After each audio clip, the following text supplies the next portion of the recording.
Сәлем достар, бүгін сіздерге барлық шындықты мен айтып берейін деп отырмын. Сіздер түсінбеулеріңіз мүмкін.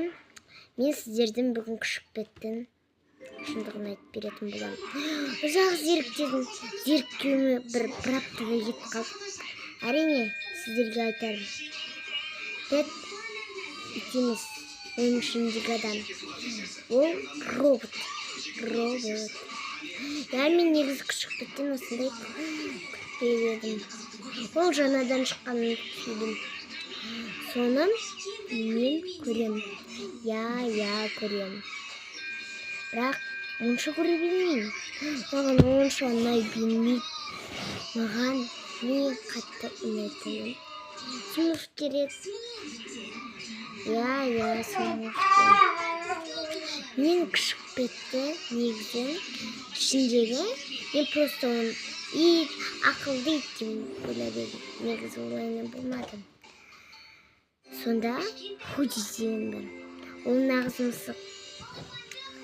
Және көрерсіңдерде адам. Неге бұлайынан деп ойлаймын. Енді маған күшікпет қызық емес. Ал сіздерге мен бүгінгі айтқан хикаям ұнады ма? Келесі жылы мен Тарадумканың шындығын айтып беремін. Негізі күшікпет біздің әлемімізде болғанда жауыз және бәрін өлтіретін ит болатын еді. Негізі күшікпет шын өмірде бар. Бірақ оның шын тірі емес. Роботтары және ішіндегі адамды да көруге болады. Бірақ ол мүмкін емес, көрсетпейді. Мен бүгінгі айтқан хикаяларым ұнаса, маған тіркеліп лайк басып кетіңіздер. Және мен келесі жолы қандай мультфильмнің шындығын айтып берейін. Қызық қой сіздерге.